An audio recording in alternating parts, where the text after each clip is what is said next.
जय श्री कृष्ण भक्तों, श्रीमद् भगवद गीता अध्याय 3 श्लोक 33। सदृशं चेष्टते स्वस्याः प्रकृतेर्ज्ञानवानपि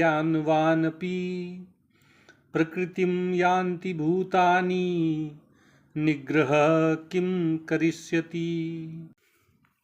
भगवान कृष्ण अर्जुन को समझा रहे हैं कि मनुष्य के विचार और उसके कार्य धीरे धीरे उसके स्वभाव का रूप ले लेते हैं, उसकी प्रकृति बन जाते हैं और सारे मनुष्य अपनी इसी प्रकृति यानी कि अपने स्वभाव का अनुसरण करते हैं।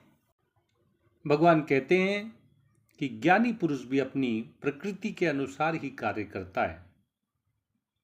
अपने स्वभाव से हटकर तो ज्ञानी पुरुष भी कार्य नहीं करता है और इसलिए दमन से क्या होगा, निग्रह क्या कर पाएगा। मनुष्य तो अपने स्वभाव का ही अनुसरण करेगा, अपने प्रकृति के अनुसार ही कर्म करेगा। भगवान कृष्ण ने अर्जुन को कर्मयोग का सिद्धांत समझाया। कर्मयोग का भलीभांति पालन करने से होने वाले लाभ और कर्मयोग का पालन न करने से होने वाली हानि भी भगवान ने अर्जुन को स्पष्ट रूप से समझाई। तो अब प्रश्न ये उठता है कि जब मनुष्य जानता है कि निष्काम भाव से कर्म करने से वह कर्मों के बंधन से मुक्त हो जाएगा और अगर वह स्वार्थ में लगा रहता है, इंद्रिय तृप्ति में लगा रहता है, भोग विलास में डूबा रहता है, तो उसका पतन हो जाएगा, वह नष्ट हो जाएगा, वह जीवन मरण रूपी बंधन में बंध जाएगा। फिर मनुष्य कर्मयोग का पालन क्यों नहीं करते हैं? कुछ लोग ऐसे क्यों हैं जो कर्मयोग के अनुसार आचरण नहीं करते हैं, भगवान के उपदेश का पालन नहीं करते हैं? ऐसा क्यों? इसी का जवाब देते हुए भगवान कहते हैं कि अपने अपने स्वभाव के अनुसार सभी मनुष्य चेष्टा करते हैं, क्रियाशील होते हैं।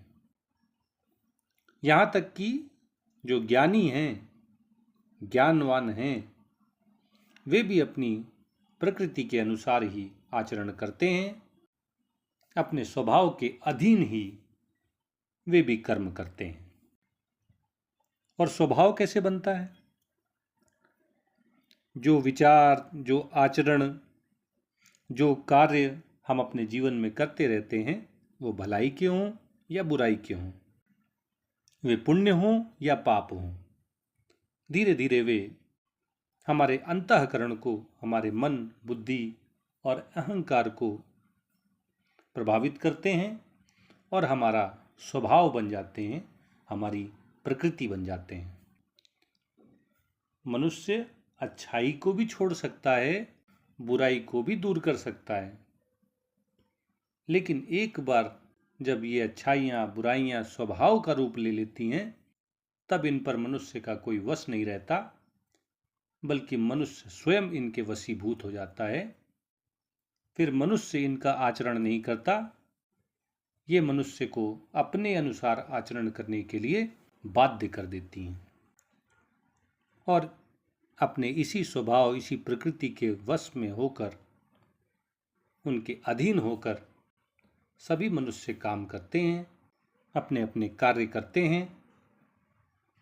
और इसीलिए भगवान कह रहे हैं कि निग्रह का कोई प्रभाव उस मनुष्य पर नहीं पड़ सकता, दमन करने से कोई भला नहीं हो सकता।